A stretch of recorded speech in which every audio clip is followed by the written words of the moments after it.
Apa yang terjadi sesudah ini diadopsi? Yang terjadi kita bangun sebuah sistem namanya Jaklingko. Teman-teman pernah tahu ininya, cara kerja Jaklingko? Bapak sekalian, operator kendaraan umum di Jakarta itu ada banyak. Ini operator-operator kendaraan umum. Namanya ada KWK, Metro Mini, dan lain-lain.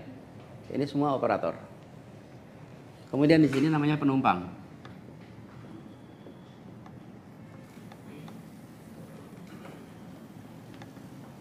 Mereka bertransaksi. Terus kami di sini, pemerintah, itu membuat regulasi yang mengatur agar transaksi ini terjadi. Oke? Kami juga buat regulasi tentang rutenya dan lain-lain. Tapi transaksinya antar ini. Anda bayar kepada operator. Lalu saya sampaikan, ini masalahnya bukan nggak ada public transport. Di Jakarta tuh ada public transport tapi tidak integrasi. Jadi kata kuncinya adalah integrasi. Jadi ini harus satu kesatuan supaya rutenya terintegrasi, payment sistemnya terintegrasi, manajemennya terintegrasi. Jadi operator-operator itu saya undang ke balai kota. Itu sekitar Februari 2018. Itu ya kalau boleh saya ceritakan pertemuan paling panas yang pernah saya ikutin. Panas betul. Kalau kemarin nggak panas, nggak ada panas-panasnya. Panas betul. Seruangan itu adalah para operator, para pemilik, para manajemen, dan sebagian ibu-ibu. Ibu-ibunya luar biasa bersemangat. Jadi sangat outspoken. Dan mereka poinnya dua. Satu, Anda tidak fair. Pemerintah itu regulator dan market player. Anda regulator dan Anda punya perusahaan namanya TJ. Oke, terus Anda bikin aturan yang menguntungkan Anda. Kami semua menderita gitu. Oke, very clear. Saya bilang paham. Jadi saya rapat itu tuh kan, saya bilang saya ini sekarang ini lagi mau mulai perubahan. Jadi saya Bapak Ibu sekalian, saya mau ajak kita jalan sama-sama. Tapi nomor satu, saya terima kasih Anda sudah membantu memberikan public transport. Terima kasih.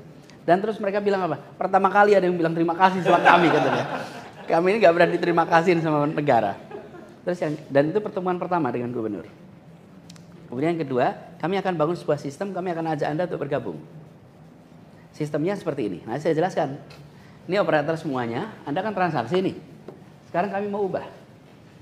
Anda tidak usah lagi bertransaksi dengan warga, tapi bertransaksi dengan kami.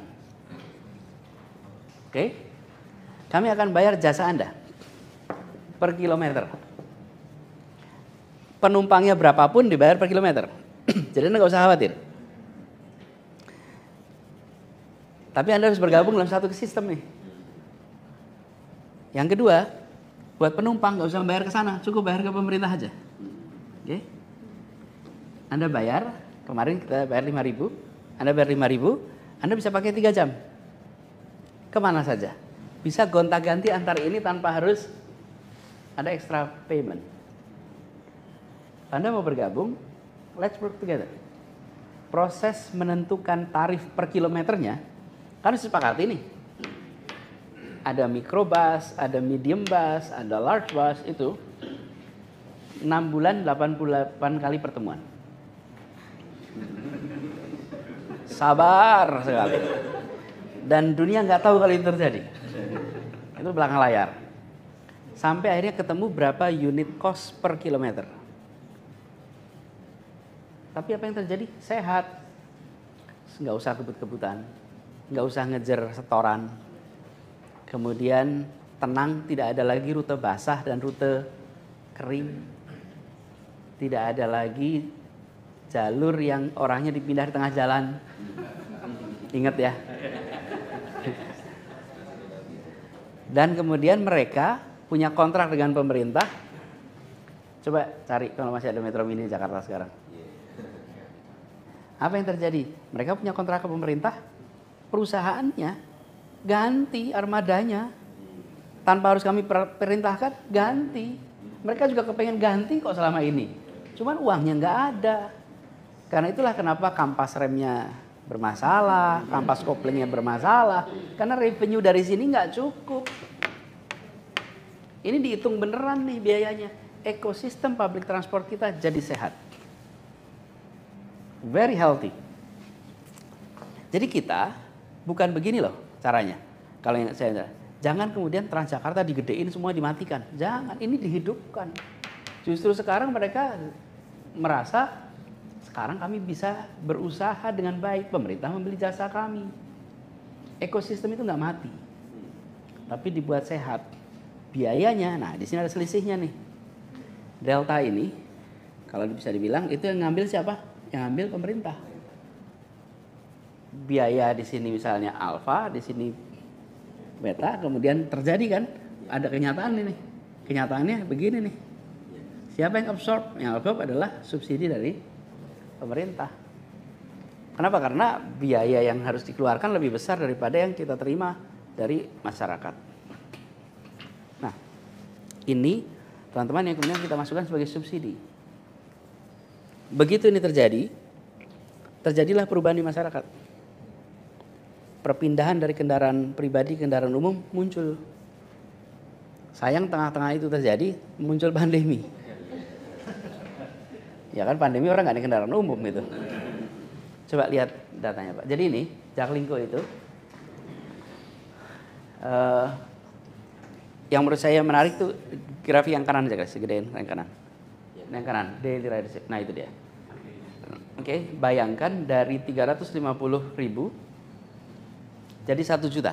Itu Ridership. Daily. Jadi ada 1 orang sekarang yang naik 1 juta orang yang naik kendaraan umum. Nah kita berharap by 2030 4 juta. Kalau 4 juta orang bisa naik kendaraan umum, Jakarta akan menjadi kota di mana biaya mobilitas akan murah. Nah kemudian yang kedua, coveragenya. Coveragenya sekarang 82%. Tahun 2017 hanya 42%. Sekarang 82%, we double the coverage. Kenapa double coverage bisa? Angkot-angkotnya itu datang ke semua tempat tenang. Wong saya dibayar per kilometer kok. Di seluruh dunia kalau kendaraan umum itu cost-nya dihitungnya per kilometer, bukan per penumpang. Kalau enggak pada balapan. Kita ini dari dulu lihat stiker tulisannya sesama bis kota dilarang saling mendahului. Tapi kita nggak menganggap itu masalah gitu loh. Loh, itu problem. Kok bisa tuh loh sesama bis kota saling mendahului? Ya dia rebutan penumpang. Tapi ini karena kita hidup di Indonesia, saking sudah lamanya kita ini bersama-sama dengan masalah itu, ya kita nggak merasa itu masalah gitu. Padahal itu masalah. Walaupun memang sekarang jadi kurang romantis buat sastrawan. Iya, kan nggak ada asapnya, nggak ada dramanya. Jadi kalau buat penulis itu kurang inspiratif, kaku gitu. Nah, ini efeknya di Jakarta. Walaupun kita hari ini masih punya kemacetan, tapi look at what happened. Congestion level Jakarta 2017, 2018, dan 2019. Itu aja dulu dah. Sebelum ada apa? Pandemi juga. Terus kemudian kita turun ke level, ini adalah ranking kemacetan dunia. Nah, kita seluruh dunia ngalamin pandemi, bukan hanya kita. Tapi bahwa kita sekarang itu kemacetannya, tingkat kemacetan kita lebih baik daripada Tokyo. Padahal Tokyo itu public transportnya sempurna. What does it tell you? You have perfect public transport, okay? Yet your congestion level is 17 in the world most congested. Artinya public transport maybe is not a substitute for congestion. Okay? Tapi public transport memberikan apa? Certainty. Kalau naik public transport dari sini ke sini 34 menit udah pasti. Okay? Jadi yang diberikan public transport certainty. Sebuah kota bisnis yang modern yang diperlukan adalah facility that provide you certainty. Kenapa? Ya kalau congestion itu tergantung jumlah mobil dan panjang jalan, bukan soal ada public transport dan tidak. Has nothing to do. It's a simple logic. Nah, maksudnya policy makers nggak boleh bertindak seperti private entity. Policy maker itu harus bertindaknya dengan membayangkan skalanya skala kolektif, bukan skala pribadi. Ini electric bus kita lakukan. Oke, akibat itu semua, alhamdulillah Jakarta was awarded Sustainable Public Transport. Sustainable Transport itu tidak mengatakan bahwa Jakarta is the best, bukan. Cuman Jakarta tuh deltanya terbesar. Antara dulu dan sekarang, Jakarta itu delta terbesar sedunia. We should be proud of. Especially your paper is carrying Jakarta names.